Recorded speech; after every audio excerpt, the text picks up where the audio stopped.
새벽 2시 경기도 외곽의 한 식품회사 연구소. 형광등 불빛만이 어둠을 밝히는 사무실에서 키보드 두드리는 소리가 끊임없이 이어졌다.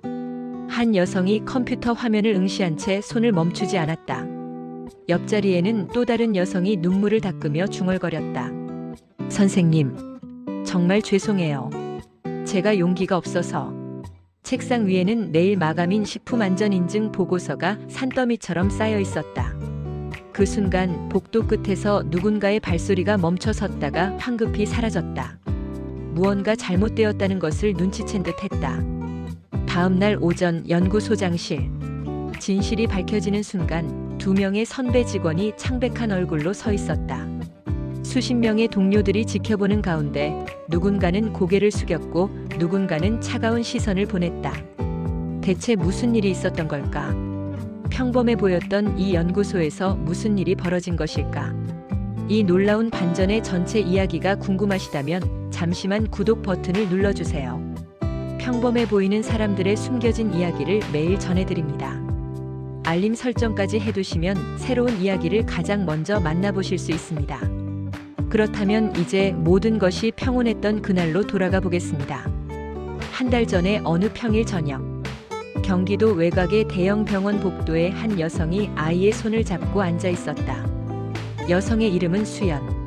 피곤한 기색이 역력했지만 아들을 바라보는 눈빛만큼은 다정했다. 진료를 마치고 병원을 나선 것은 밤 8시가 훌쩍 넘은 시각이었다. 퇴근 후 병원을 오가는 일상이 이미 몇 달째 이어지고 있었지만 그녀는 단 한 번도 다음 날 출근을 늦거나 업무를 밀린 적이 없었다. 차 안에서 잠든 아이를 보며 수연은 작게 한숨을 내쉬었다. 힘들었지만 해야 할 일이 있었다. 다음 날 아침 수연은 정확히 8시 30분에 연구소에 도착했다. 경기도 외곽에 자리한 중견식품회사 연구소. 이곳에서 일하는 20여 명의 직원들에게는 각자의 이야기가 있었다. 연구실 일문을 열고 들어서자 동료 현우가 환하게 웃으며 인사했다. 수연 선생님, 어제 병원 다녀오셨어요? 수연은 가방을 내려놓으며 고개를 끄덕였다. 검사 결과도 좋아지고 있어서 다행이에요. 현우는 수연의 헌신을 잘 알았다. 입사 5년 차임에도 연구소에서 가장 신뢰받는 직원. 50대 초반의 나이에도 누구보다 책임감 있는 사람이었다. 선생님, 오늘 회의 자료는 제가 정리해 둘게요. 고마워요. 하지만 제가 할 일은 제가 해야죠. 바로 그때 복도 너머에서 낮은 목소리가 들려왔다. 수연은 무심코 그쪽을 바라봤다. 연구실 이의 문틈 사이로 2명의 여성이 머리를 맞대고 이야기하는 모습이 보였다. 명숙과 지영. 은퇴를 2년 앞둔 이 연구소의 최고참 선배들이었다. 수연과 눈이 마주친 명숙이 잠시 말을 멈췄다가 차갑게 시선을 돌렸다. 지영 역시 무표정한 얼굴로 고개를 돌렸다. 수연은 가볍게 목례를 하고 자리로 돌아왔다. 늘 그래왔으니 특별히 신경 쓸 일은 아니었다. 하지만 연구 1팀 안에서는 수군거림이 이어졌다. 입사 5년 차가 뭐라고. 그러게요. 우리가 30년을 이 자리 지켰는데. 두 사람 옆에서 서류를 정리하던 영희는 그 말을 들었지만 아무 대꾸도 하지 않았다. 명숙과 지영의 기분을 건드리고 싶지 않았기 때문이다. 수연은 자리에 앉아 컴퓨터를 켰다. 오늘도 해야 할 일이 산더미였다. 신제품 개발 보고서, 품질 관리 데이터, 다음 주 회의 자료까지. 하지만 그녀는 이미 머릿속으로 모든 일정을 정리해 두었다. 신입 직원 준호가 조심스럽게 물었다. 선생님, 이 데이터 정리 도와드릴까요? 괜찮아요, 준호 씨. 나중에 모르는 거 있으면 언제든 물어봐요. 준호는 감사하다는 표정으로 고개를 숙였다. 그는 수연을 진심으로 존경했다. 늘 친절하고 정확하며 누구에게나 다정한 사람이었다. 하지만 연구실 2에서는 차가운 시선이 복도 너머를 향했다. 명숙이 혀를 찼다. 소장님이 너무 편해하시는 것 같아. 5년 차가 무슨 특별 대우를 받는지 모르겠네. 평범한 하루가 시작되었다. 겉보기엔 아무 일도 없는 평온한 아침이었다. 하지만 보이지 않는 곳에서 작은 균열이 생기기 시작하고 있었다. 며칠 후 수연은 평소처럼 점심시간 전에 간단한 업무를 처리하고 있었다. 신제품 개발팀에서 요청한 자료를 정리하던 중 연구소장실에서 연락이 왔다. 잠시 들러달라는 내용이었다. 수연은 자리에서 일어나 소장실로 향했다. 노크를 하고 들어서자 소장님이 온화한 미소로 그녀를 맞이했다. 수연 선생님 앉으세요. 네, 소장님. 소장님은 책상 위에 서류를 가리키며 말했다. 다음 달에 있을 식품 안전 세미나 준비 수연 선생님이 맡아주셨으면 합니다. 지난번 품질 관리 발표도 완벽했고 이번에도 선생님이 적임자라고 생각해서요. 수연은 잠시 망설였다. 아이의 병원 일정 때문에 추가 업무를 맡는 것이 부담스러웠다. 하지만 거절할 이유는 없었다. 그녀는 늘 맡은 일을 해냈으니까. 감사합니다, 소장님. 최선을 다하겠습니다. 늘 믿고 있어요. 힘들면 언제든 말씀하세요. 소장실을 나서는 수연의 뒷모습을 복도 끝에서 지켜보는 시선이 있었다. 명숙과 지영이었다. 명숙이 작게 혀를 찼다. 또 수연이네. 지영이 눈을 가늘게 뜨며 중얼거렸다. 소장님이 정말 편애가 심하시네. 우리한텐 한 번도 그런 기회 안 주시면서. 두 사람은 수연이 사라진 복도를 노려보며 연구실 2로 돌아갔다. 그곳에는 이미 영희와 순희, 은경, 미선이 모여 있었다. 명숙은 자리에 앉자마자 불만을 쏟아냈다. 수연이 또 셈이나 맞는데 우리 같은 선배들은 안중에도 없으신가 봐. 영희는 조심스럽게 입을 열었다. 그래도 수연 선생님이 일은 잘하시잖아요. 명숙의 표정이 싸늘하게 굳었다. 영희 선생님은 수연이 편이세요? 영희는 황급히 고개를 저었다. 아니에요. 그런 게 아니라 일을 잘한다고 선배들 무시해도 되는 건 아니죠.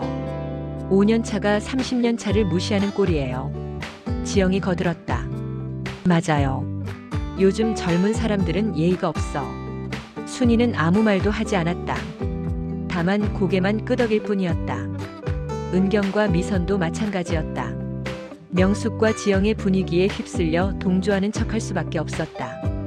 그날 오후 수연은 연구실 일에서 세미나 자료를 준비하며 동료들과 이야기를 나누고 있었다. 현우가 격려의 말을 건넸다. 선생님, 이번에도 잘하실 거예요. 저희가 도울 일 있으면 말씀하세요. 경미도 웃으며 거들었다. 저도 자료 정리 도와드릴게요. 고마워요, 다들. 준호가 호기심 가득한 얼굴로 물었다. 선생님, 세미나 발표 같은 거 떨리지 않으세요? 수연은 부드럽게 웃으며 답했다. 물론 떨리죠. 하지만 준비를 철저히 하면 괜찮아요. 준호 씨도 나중에 기회가 오면 도전해보세요. 그렇게 연구 1팀은 따뜻한 분위기 속에서 오후를 보냈다. 하지만 복도 건너편 연구 2팀의 분위기는 사뭇 달랐다. 명숙과 지영은 여전히 불만을 토로하고 있었고 다른 직원들은 그저 눈치만 보고 있었다. 퇴근 시간이 되어 수연은 서둘러 가방을 챙겼다. 오늘도 아이를 데리고 병원에 가야 했다. 현우가 걱정스러운 표정으로 물었다. 오늘도 병원 가세요? 네, 정기 검진이 있어서요. 조심히 다녀오세요. 내일 봐요. 수연은 고마운 마음을 담아 미소를 지으며 연구소를 나섰다. 주차장으로 향하는 그녀의 뒷모습을 2층 창문에서 내려다보는 시선이 있었다. 명숙이었다. 그녀는 차가운 눈빛으로 수연을 바라보다가 창문을 닫았다. 재수 없어. 작게 내뱉은 그 한마디가 텅 빈 연구실에 메아리 쳤다. 하지만 수연은 그 말을 들을 수 없었다. 그녀는 이미 차에 시동을 걸고 아이를 만나러 가는 중이었다. 저녁 병원 대기실에서 수연은 노트북을 펼쳤다. 세미나 자료 초안을 작성하기 시작했다. 옆에서 아들은 책을 읽고 있었다. 힘들었지만 이것이 수연의 일상이었다. 엄마로서의 책임, 직장인으로서의 책임. 그 두 가지를 모두 감당하는 것이 결코 쉽지 않았지만 그녀는 포기하지 않았다. 그날 밤 집에 돌아온 수연은 다시 한번 노트북을 켰다. 세미나 자료는 완벽해야 했다. 소장님의 기대를 저버릴 수 없었고 무엇보다 자신이 맡은 일은 최선을 다해 마무리하는 것이 그녀의 원칙이었다. 자정이 넘어서야 수연은 노트북을 닫았다. 내일도 8시 30분까지 출근해야 했다. 짧은 수면 시간이었지만 그녀는 이미 익숙했다. 그렇게 또 하루가 지나갔다. 며칠 후 수연은 평소처럼 점심시간 전에 간단한 업무를 처리하고 있었다. 신제품 개발팀에서 요청한 자료를 정리하던 중 연구소장실에서 연락이 왔다. 잠시 들러달라는 내용이었다. 수연은 자리에서 일어나 소장실로 향했다. 노크를 하고 들어서자 소장님이 온화한 미소로 그녀를 맞이했다. 수연 선생님 앉으세요. 네, 소장님. 소장님은 책상 위에 서류를 가리키며 말했다. 다음 달에 있을 식품안전 세미나 준비 수연 선생님이 맡아주셨으면 합니다. 지난번 품질관리 발표도 완벽했고 이번에도 선생님이 적임자라고 생각해서요. 수연은 잠시 망설였다. 아이의 병원 일정 때문에 추가 업무를 맡는 것이 부담스러웠다. 하지만 거절할 이유는 없었다. 그녀는 늘 맡은 일을 해냈으니까. 감사합니다, 소장님. 최선을 다하겠습니다. 늘 믿고 있어요. 힘들면 언제든 말씀하세요. 소장실을 나서는 수연의 뒷모습을 복도 끝에서 지켜보는 시선이 있었다. 명숙과 지영이었다. 명숙이 작게 혀를 찼다. 또 수연이네. 지영이 눈을 가늘게 뜨며 중얼거렸다. 소장님이 정말 편애가 심하시네. 우리한텐 한 번도 그런 기회 안 주시면서. 두 사람은 수연이 사라진 복도를 노려보며 연구의 팀으로 돌아갔다. 그곳에는 이미 영희와 순희, 은경, 미선이 모여 있었다. 명숙은 자리에 앉자마자 불만을 쏟아냈다. 수연이 또 셈이나 맞는데 우리 같은 선배들은 안중에도 없으신가 봐. 영희는 조심스럽게 입을 열었다. 그래도 수연 선생님이 일은 잘하시잖아요. 명숙의 표정이 싸늘하게 굳었다. 영희 선생님은 수연이 편이세요? 영희는 황급히 고개를 저었다. 아니에요. 그런 게 아니라 일을 잘한다고 선배들 무시해도 되는 건 아니죠. 5년 차가 30년 차를 무시하는 꼴이에요. 지영이 거들었다. 맞아요. 요즘 젊은 사람들은 예의가 없어. 순이는 아무 말도 하지 않았다. 다만 고개만 끄덕일 뿐이었다. 은경과 미선도 마찬가지였다. 명숙과 지영의 분위기에 휩쓸려 동조하는 척할 수밖에 없었다. 그날 오후 수연은 연구 1팀에서 세미나 자료를 준비하며 동료들과 이야기를 나누고 있었다. 현우가 격려의 말을 건넸다. 선생님, 이번에도 잘하실 거예요. 저희가 도울 일 있으면 말씀하세요. 경미도 웃으며 거들었다. 저도 자료 정리 도와드릴게요. 고마워요, 다들. 준호가 호기심 가득한 얼굴로 물었다. 선생님, 세미나 발표 같은 거 떨리지 않으세요? 수연은 부드럽게 웃으며 답했다. 물론 떨리죠. 하지만 준비를 철저히 하면 괜찮아요. 준호 씨도 나중에 기회가 오면 도전해보세요. 그렇게 연구 1팀은 따뜻한 분위기 속에서 오후를 보냈다. 하지만 복도 건너편 연구 2팀 분위기는 사뭇 달랐다. 명숙과 지영은 여전히 불만을 토로하고 있었고 다른 직원들은 그저 눈치만 보고 있었다. 퇴근 시간이 되어 수연은 서둘러 가방을 챙겼다. 현우가 걱정스러운 표정으로 물었다. 오늘도 병원 가세요? 조심히 다녀오세요. 내일 봐요. 수연은 고마운 마음을 담아 미소를 지으며 연구소를 나섰다. 주차장으로 향하는 그녀의 뒷모습을 2층 창문에서 내려다보는 시선이 있었다. 명숙이었다. 그녀는 차가운 눈빛으로 수연을 바라보다가 창문을 닫았다. 재수 없어. 작게 내뱉은 그 한마디가 텅 빈 연구실에 메아리 쳤다. 하지만 수연은 그 말을 들을 수 없었다. 그녀는 이미 차에 시동을 걸고 아들을 만나러 병원에 가는 중이었다. 저녁 병원 대기실에서 수연은 노트북을 펼쳤다. 세미나 자료 초안을 작성하기 시작했다. 힘들었지만 이것이 수연의 일상이었다. 엄마로서의 책임, 직장인으로서의 책임. 그 두 가지를 모두 감당하는 것이 결코 쉽지 않았지만 그녀는 포기하지 않았다. 그날 밤 집에 돌아온 수연은 아이를 재우고 다시 한번 노트북을 켰다. 세미나 자료는 완벽해야 했다. 소장님의 기대를 저버릴 수 없었고 무엇보다 자신이 맡은 일은 최선을 다해 마무리하는 것이 그녀의 원칙이었다. 자정이 넘어서야 수연은 노트북을 닫았다. 내일도 8시 30분까지 출근해야 했다. 짧은 수면 시간이었지만 그녀는 이미 익숙했다. 그렇게 또 하루가 지나갔다. 일주일이 지났다. 수연은 세미나 자료 준비에 한창이었다. 연구 1팀의 책상 위에는 각종 참고 자료와 데이터가 쌓여 있었다. 현우와 경미가 옆에서 도움을 주고 있었다. 선생님, 이 부분 그래프로 정리하면 더 보기 좋을 것 같아요. 경미의 제안에 수연은 고개를 끄덕였다. 좋은 생각이에요. 그렇게 해볼게요.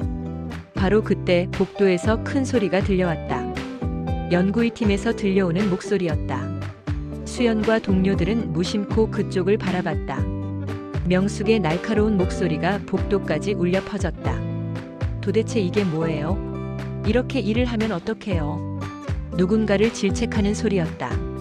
잠시 후 은경이 고개를 숙인 채 연구위 팀을 나와 화장실 쪽으로 향했다. 그녀의 눈가가 붉게 물들어 있었다. 수연은 걱정스러운 표정으로 그 모습을 지켜봤다. 현우가 작게 한숨을 쉬었다. 명숙 선생님이 또 누굴 혼내신 모양이네요. 은경 선생님이 많이 힘들어 보이던데. 수연이 망설이다가 자리에서 일어났다. 제가 잠깐 다녀올게요. 화장실로 향한 수연은 세면대 앞에서 눈물을 닦고 있는 은경을 발견했다. 수연이 조심스럽게 다가가 물었다. 은경 선생님 괜찮으세요? 은경은 깜짝 놀라 고개를 돌렸다. 그리고는 황급히 눈물을 닦으며 애써 웃었다. 아, 수연 선생님. 괜찮아요. 그냥 무슨 일 있으시면 언제든 말씀하세요. 제가 도울 수 있는 게 있다면. 은경은 잠시 망설이다가 작게 고개를 저었다. 괜찮아요. 그냥 제가 실수를 해서요. 감사합니다. 그녀는 서둘러 화장실을 나갔다. 수연은 안타까운 마음으로 그 뒷모습을 바라봤다. 무언가 잘못되어 가고 있다는 느낌이 들었지만 어떻게 도와야 할지 알 수 없었다. 연구 1팀으로 돌아온 수연은 다시 업무에 집중했다. 하지만 마음 한구석이 무겁게 가라앉았다. 준호가 조심스럽게 물었다. 선생님, 은경 선생님은 괜찮으신가요? 글쎄, 많이 힘들어 보이시더라고. 그날 오후 행정실에서 전체 회의 공지가 나왔다. 다음 주 월요일 전 직원이 참석하는 원래 회의가 있다는 내용이었다. 수연은 그 자리에서 세미나 준비 현황을 보고해야 했다. 퇴근 무렵 수연은 서류를 정리하다가 복도에서 영희와 마주쳤다. 영희는 주변을 살피더니 수연에게 조용히 다가왔다. 수연 선생님. 네, 영애 선생님. 영희는 잠시 망설이다가 작은 목소리로 말했다. 조심하세요. 명숙 선생님이랑 지영 선생님이 선생님에 대해 안 좋게 얘기하시는 것 같아서요. 수연은 놀란 표정으로 영희를 바라봤다. 무슨 말씀이세요? 자세히는 말씀드릴 수 없지만 그냥 조심하시라는 말씀만 드리고 싶어서요. 영희는 더 이상 말하지 않고 서둘러 자리를 떴다. 그녀도 두려웠던 것이다. 명숙과 지영에게 미움을 받을까봐, 자신도 은경처럼 질책을 받을까봐. 수연은 멍하니 복도에 서 있었다. 안 좋게 얘기한다는 것이 무슨 의미인지 정확히 알 수는 없었지만 좋은 뜻은 아닐 것이 분명했다. 하지만 그녀는 곧 마음을 가다듬었다. 자신이 잘못한 것은 없었다. 그저 맡은 일을 성실히 해왔을 뿐이었다. 연구소를 나서는 수연의 발걸음은 평소보다 무거웠다. 주차장으로 향하는 그녀를 2층 창문에서 또다시 지켜보는 시선이 있었다. 명숙과 지영이었다. 두 사람은 나란히 서서 수연이 차에 타는 모습을 지켜봤다. 다음 주 회의 때가 기회야. 명숙의 차가운 목소리에 지영이 고개를 끄덕였다. 무슨 생각이세요? 두고 봐. 5년차 주제에 잘난 척하는 꼴을 더 이상 못 봐주겠어. 두 사람의 눈빛에는 어두운 결심이 서려 있었다. 평온해 보이던 연구소에 먹구름이 몰려오고 있었다. 하지만 그 순간 수연은 그 사실을 알지 못했다. 그녀는 오늘도 아이를 만나러 병원으로 향하고 있었다. 월요일 아침 수연은 평소보다 조금 일찍 출근했다. 오늘 오후에 있을 전체 회의를 위해 마지막 점검을 하려는 것이었다. 연구 1팀에 들어서자 아직 아무도 출근하지 않은 조용한 공간이 그녀를 맞이했다. 수연은 컴퓨터를 켜고 이메일을 확인했다. 그리고 신제품 개발 관련 폴더를 열었다. 지난주에 받았어야 할 서류들을 정리하려던 참이었다. 하지만 화면을 보던 수연의 눈빛이 점점 당황스러운 표정으로 변했다. 이상하네. 파일이 없었다. 지난주 금요일까지 제출되었어야 할 품질 검사 보고서가 누락되어 있었다. 수연은 서류함을 다시 확인했다. 이메일 수신함도 꼼꼼히 살펴봤다. 하지만 어디에도 그 서류는 없었다. 며칠이 지난 상황이었다. 이 서류 없이는 오늘 회의에서 보고할 내용이 불완전해질 수밖에 없었다. 수연은 당황스러웠지만 침착하게 상황을 파악하기 시작했다. 서류 전달 담당자는 연구위 팀의 지영이었다. 1시간 후 동료들이 하나둘 출근하기 시작했다. 현우가 수연의 심각한 표정을 보고 물었다. 선생님, 무슨 일 있으세요? 지난주 품질 검사 보고서가 안 왔어요. 지영 선생님한테 확인해 봐야 할 것 같아요. 오늘 회의인데 괜찮으시겠어요? 수연은 고개를 끄덕였다. 지금 확인하면 될 거예요. 수연은 자리에서 일어나 연구위 팀으로 향했다. 복도를 걸으며 그녀는 어떻게 말해야 할지 고민했다. 지영의 체면을 생각해서 조심스럽게 접근해야 했다. 실수는 누구나 할 수 있는 것이니까. 연구실 2의 문을 노크하고 들어서자 이미 출근해 있던 명숙과 지영, 그리고 영희와 순이가 업무를 보고 있었다. 수연이 들어서자 명숙이 차갑게 물었다. 무슨 일이세요? 지영 선생님께 잠시 여쭤볼 게 있어서요. 지영이 컴퓨터에서 눈을 떼지 않은 채 퉁명스럽게 대답했다. 뭔데요? 수연은 최대한 부드러운 목소리로 말했다. 지영 선생님, 혹시 품질 검사 보고서 확인 좀 해주실 수 있을까요? 지영이 여전히 화면만 보며 물었다. 왜요? 수연은 잠시 망설이다가 웃음을 띤 목소리로 말했다. 지영 선생님은 경미 선생님을 정말 많이 사랑하시나 봐요. 경미 선생님한테만 파일을 2개씩 주셨더라고요. 농담처럼 들리게 말했다. 사실은 경미에게 2번 전달하고 정작 수연에게는 전달하지 않았다는 뜻이었다. 하지만 그 말투에는 비난이 전혀 없었다. 그저 가벼운 실수를 자연스럽게 수정해달라는 배려였다. 수연이 기대한 반응은 간단한 사과나 미안함의 표현이었다. 하지만 지영은 여전히 화면만 보며 차갑게 말했다. 수정할게요. 그게 전부였다. 미안하다는 말도 실수를 인정하는 기색도 전혀 없었다. 마치 귀찮은 일을 하나 더 떠안게 된 것처럼 무표정한 얼굴이었다. 수연은 순간 당황했다. 공허함이 밀려왔다. 자신이 얼마나 조심스럽게 배려하며 말했는지를 생각하면 그 짧은 대답은 너무나 차가웠다. 하지만 그녀는 티를 내지 않았다. 감사합니다. 그럼 부탁드릴게요. 수연은 조용히 연구위 팀을 나왔다. 복도를 걸으며 그녀는 깊게 숨을 들이마셨다. 뭔가 잘못되어 가고 있다는 느낌이 더욱 선명해졌다. 하지만 어쩔 수 없었다. 그녀는 자신이 할 수 있는 최선을 다했다. 연구 1팀으로 돌아온 수연을 현우가 맞이했다.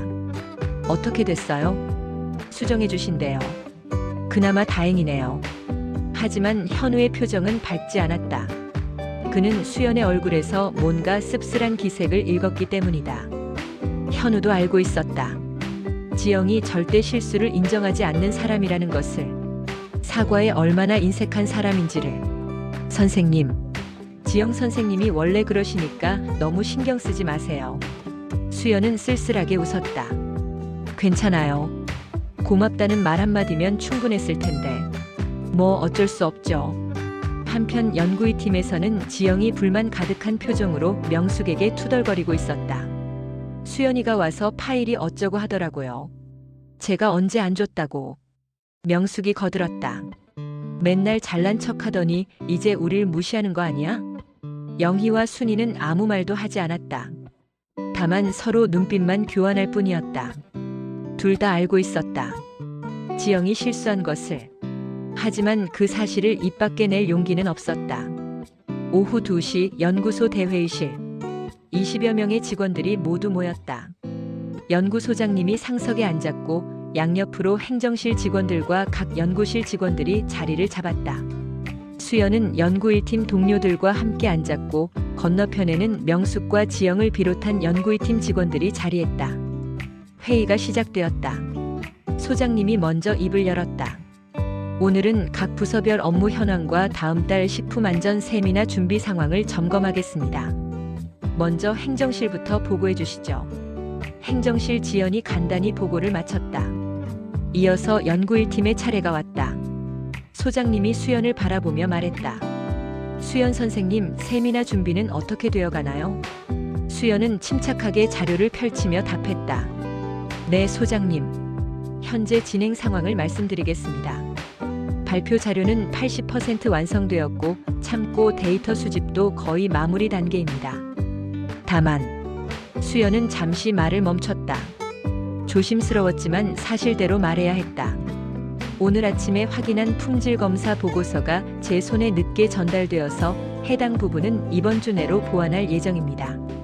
소장님이 고개를 끄덕였다. 그래도 순조롭게 진행되고 있군요. 수고하셨습니다. 바로 그때 건너편에서 명숙이 손을 들었다.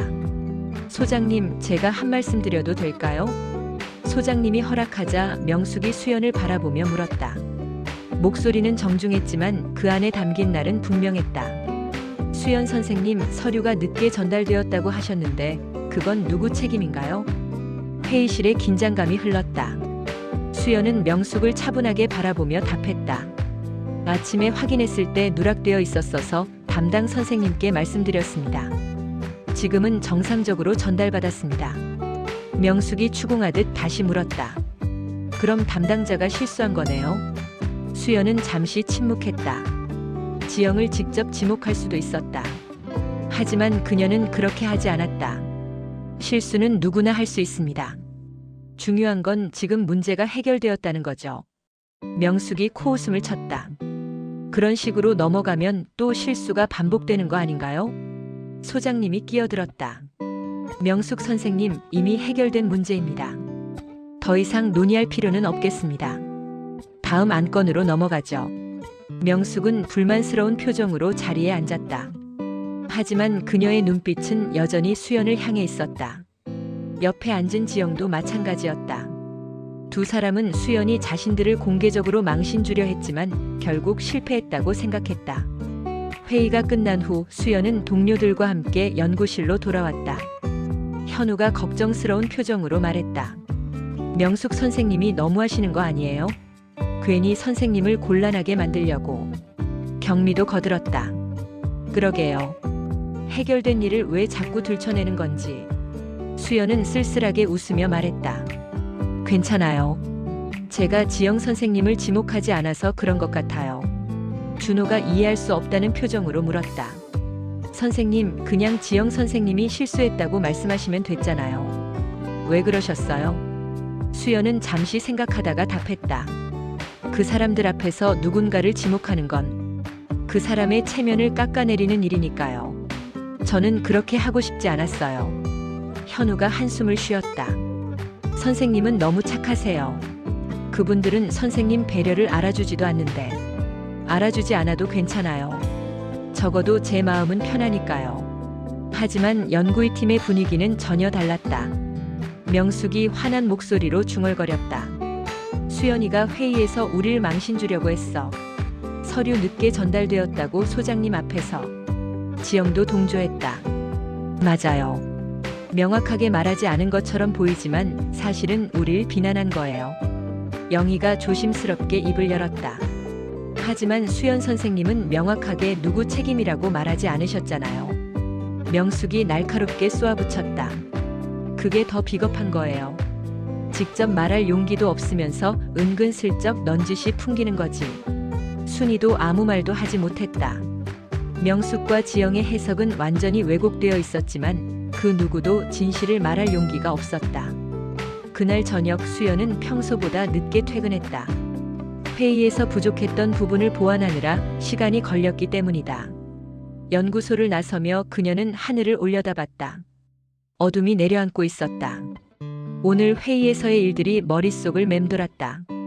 자신이 배려한 것들이 제대로 전달되지 않았다는 사실이 마음 한구석을 무겁게 짓눌렀다.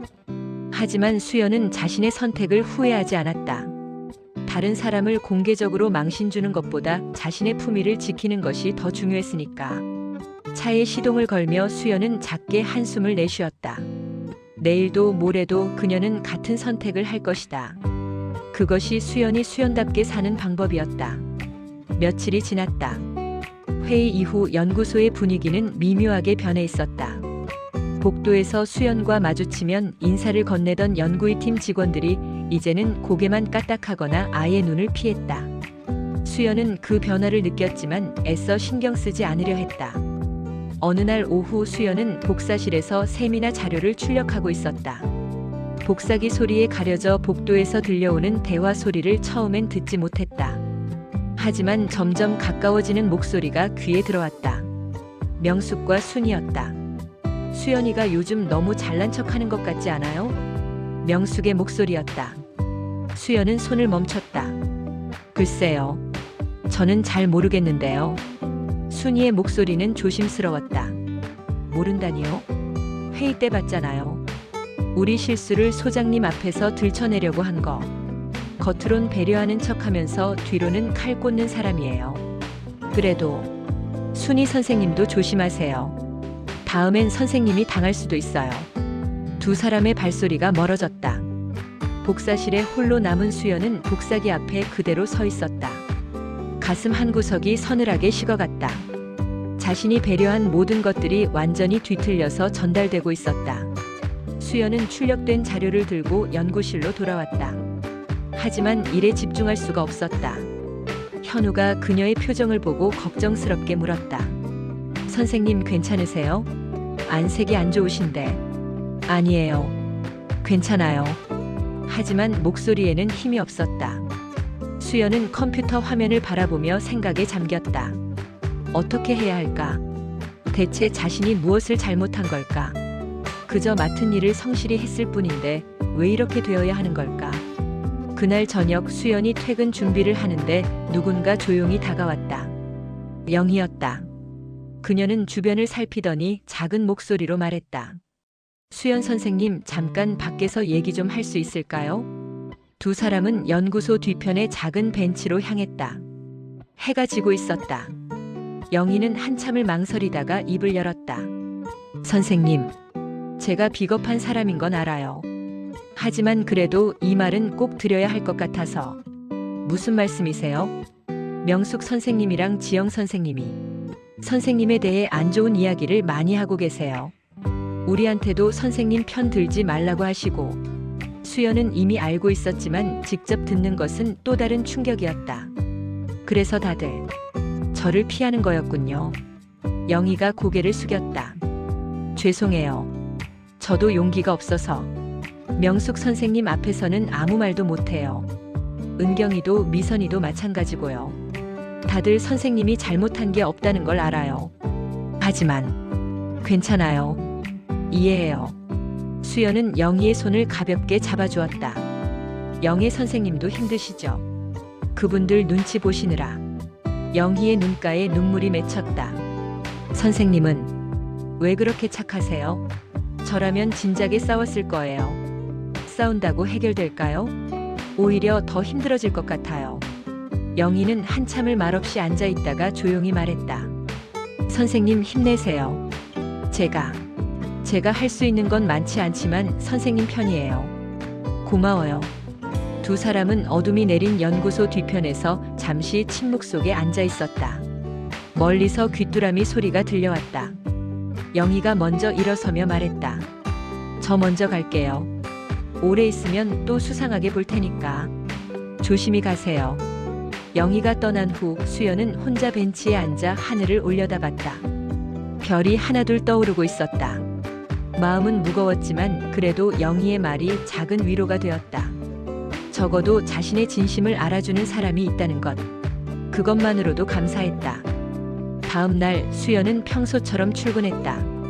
하지만 복도에서 명숙과 마주쳤을 때 명숙은 노골적으로 그녀를 무시했다. 인사도 받지 않고 그냥 지나쳐버렸다. 지영도 마찬가지였다. 마치 수연이 투명인간이라도 되는 것처럼. 연구 1팀에 돌아온 수연의 표정을 본 경미가 화난 목소리로 말했다. 선생님, 저 사람들 너무하지 않아요? 인사도 안 받다니. 현우도 거들었다. 정말 예의가 없네요. 나이만 먹었지. 수연은 동료들을 진정시키며 말했다. 괜찮아요. 저도 익숙해질 거예요. 하지만 익숙해진다는 것이 과연 가능할까? 날마다 차가운 시선을 견디고 왜곡된 소문을 듣고 아무 잘못 없이 외면당하는 것에 익숙해질 수 있을까? 수연은 확신할 수 없었다. 그날 오후 수연은 아이의 병원 예약 때문에 조금 일찍 퇴근해야 했다. 소장님께 미리 허락을 받아둔 상황이었다. 하지만 연구의 팀 앞을 지나갈 때 명숙의 목소리가 들려왔다. 또 일찍 가네. 편하게 사는 사람들은 좋겠어. 수연은 발걸음을 멈췄다.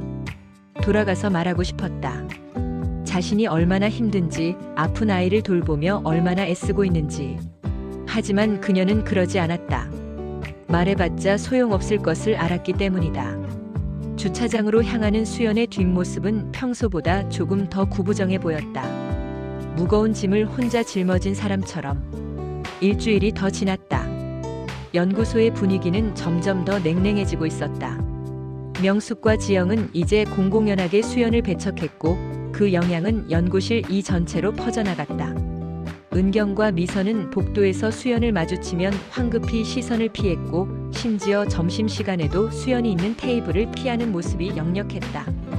어느 날 오전 수연은 세미나 준비를 위해 행정실에 자료 요청을 했다. 하지만 이상하게도 답변이 오지 않았다. 평소 같으면 1시간 안에 처리되던 일이었다. 수연은 직접 행정실로 향했다. 지연 선생님, 제가 아침에 요청드린 자료 확인 부탁드려요. 행정실의 지연이 미안한 표정을 지었다. 아, 수연 선생님. 그게 연구의 팀에서 급한 자료 요청이 들어와서요. 그쪽을 먼저 처리하느라. 연구의 팀이요? 네, 명숙 선생님이 급하다고 하셔서. 수연은 고개를 끄덕였다. 급한 일이면 당연히 우선순위가 바뀔 수 있었다. 하지만 뭔가 석연치 않았다. 명숙의 요청이 정말 그렇게 급한 것이었을까? 연구실로 돌아온 수연에게 현우가 다가왔다. 선생님, 이거 보세요. 현우가 건넨 것은 사내 게시판 화면이었다. 다음 주 워크숍 일정이 공지되어 있었다. 그런데 참석자 명단에 이상한 점이 있었다. 연구 1팀의 수연 이름이 빠져 있었던 것이다. 제 이름이 없네요. 네, 저도 이상해서요. 분명히 작년엔 연구실별로 2명씩 참석했는데. 수연은 행정실에 다시 연락을 했다. 수진이 전화를 받았다. 아, 수연 선생님. 워크숍 명단은 연구의 팀에서 취합해서 보내주신 거예요. 저희는 받은 대로만 올렸어요. 연구의 팀에서요? 네, 명숙 선생님이 각 연구실 의견 취합하셔서 보내주셨어요. 수연은 전화를 끊고 한참을 생각했다. 명숙이 고의로 자신의 이름을 뺀 것이 분명했다. 누락이라고 하기엔 너무나 의도적이었다. 경미가 화난 목소리로 말했다. 이건 명백한 따돌림이에요. 소장님한테 말씀드려야 해요. 하지만 수연은 고개를 저었다. 증거가 없어요. 그냥 실수라고 하면 어쩔 수 없죠. 선생님, 그렇게 당하고만 계실 거예요? 아니에요. 제가 직접 명단에 추가해달라고 요청할게요. 수연은 소장님께 상황을 설명하고 워크숍 참석을 요청했다. 소장님은 흔쾌히 허락했다. 당연히 참석하셔야죠. 세미나 준비도 하시는데. 제가 행정실에 말해두겠습니다. 하지만 이 일은 연구의 팀에 곧바로 알려졌다. 명숙이 화를 내며 지영에게 말했다. 수연이가 소장님한테 직접 가서 자기 넣어달라고 했대. 우리가 빼놓은 걸 아는 거야. 지영도 불만스러운 표정이었다. 이제 대놓고 우리랑 싸우겠다는 거네요. 그럼 우리도 각오해야지. 그날 오후 점심시간이 끝난 후 연구의 팀에서는 작은 모임이 있었다. 명숙이 영희, 순희, 은경, 미선을 모아놓고 말했다. 여러분, 우리가 선배로서 목소리를 내야 할 때예요. 수연이가 계속 이런 식이면 우리 입지가 점점 좁아질 거예요. 은경이 조심스럽게 물었다. 하지만 수연 선생님이 뭘 잘못한 건가요? 명숙의 얼굴이 차갑게 굳었다. 은경 선생님은 수연이 편이세요? 아, 아니에요. 그런 게 아니라 우리가 30년을 이 자리를 지켰는데 5년 차가 소장님 앞에서 우릴 무시하는 걸 그냥 봐줄 순 없어요. 우리끼리라도 단합해야 해요. 미선이 망설이다가 말했다. 그래도 업무는 업무대로 해야 하지 않을까요? 지영이 끼어들었다. 업무? 물론 해야죠. 하지만 수연이한테 특별히 친절할 필요는 없어요. 최소한만 하면 돼요. 영희는 아무 말도 하지 않았다. 양심이 불편했지만 명숙과 지영 앞에서 반대 의견을 낼 용기가 없었다. 순이도 마찬가지였다. 며칠 후 수연은 세미나 자료 검토를 위해 연구위 팀의 데이터가 필요했다. 그녀는 이메일로 요청을 보냈지만 하루가 지나도 답이 없었다. 다시 한번 이메일을 보냈지만 여전히 침묵이었다. 할 수 없이 수연은 직접 연구위 팀으로 갔다. 지영에게 다시 한번 요청했다. 지영 선생님, 제가 이틀 전에 보낸 이메일 확인하셨나요? 지영이 귀찮다는 듯 대답했다. 아, 그거요? 지금 바빠서요. 나중에 보내드릴게요. 언제쯤 가능할까요? 세미나 준비 때문에 급해서요. 글쎄요. 시간 나면 하죠. 명확한 답을 주지 않는 태도였다. 수연은 더 이상 말하지 않고 돌아섰다. 복도로 나온 그녀의 눈가가 뜨겁게 달아올랐다. 화가 난 것이 아니라 슬펐다. 이렇게까지 해야 하나? 대체 왜 이렇게까지 해야 하는 걸까? 연구실로 돌아온 수연을 본 준호가 깜짝 놀라며 물었다. 선생님 우세요? 수연은 황급히 눈물을 닦았다. 아니에요. 괜찮아요. 하지만 현우는 알고 있었다. 수연이 한계에 다다르고 있다는 것을. 그는 조용히 수연의 어깨를 토닥였다. 말은 필요 없었다. 그저 함께 있어주는 것만으로도 충분했다. 그날 밤 수연은 집에서 홀로 앉아 생각했다. 계속 이 연구소에 다녀야 할까? 그만두는 것이 나을까? 하지만 아이의 치료비를 생각하면 쉽게 결정할 수 없었다. 무엇보다 자신이 잘못한 것이 없는데 왜 자신이 떠나야 하는가? 수연은 결심했다. 버티기로. 끝까지 자신답게 살기로. 그것이 명숙과 지영에게 지지 않는 유일한 방법이었다. 다음 주가 되었다. 워크숍 당일 수연은 평소처럼 정확히 시간에 맞춰 회의실에 도착했다. 하지만 자리 배치를 보는 순간 그녀는 작은 충격을 받았다. 연구 1팀의 테이블과 연구 2팀의 테이블이 멀찍이 떨어져 있었고 수연의 자리는 구석 끝자리였다. 현우가 속삭였다. 자리 배치를 누가 한 거예요? 연구 2팀에서 했대요. 워크숍이 시작되었다. 외부 강사가 식품 안전 관련 새로운 기준에 대해 설명했다. 수연은 열심히 메모하며 집중했다. 이 내용은 다음 달 세미나에 반드시 반영해야 할 중요한 정보였다. 중간 휴식 시간 다과가 준비된 공간에서 사람들이 모였다. 수연이 커피를 따르려고 다가가자 명숙과 지영이 대화를 나누고 있었다. 수연이 가까이 오자 두 사람은 노골적으로 목소리를 낮추며 자리를 피했다. 그 광경을 본 연구위 팀의 남성 직원 재훈이 작게 한숨을 쉬었다. 그는 수연에게 조용히 다가와 말했다. 수연 선생님 커피 드세요. 감사합니다. 재훈은 주변을 살피며 작은 목소리로 말했다. 선생님, 너무 힘드시죠? 수연은 쓸쓸하게 웃었다. 괜찮아요. 저희 연구실 분위기가 요즘 이상해요. 명숙 선생님이랑 지영 선생님이 너무 심하게 하시는 것 같아서. 죄송합니다. 재훈 선생님이 사과하실 일은 아니에요. 재훈은 미안한 표정으로 고개를 숙였다.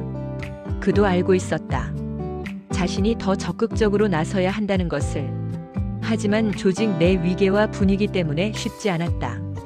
특히 은퇴를 앞둔 선배들을 상대로 목소리를 내기란 더욱 어려웠다.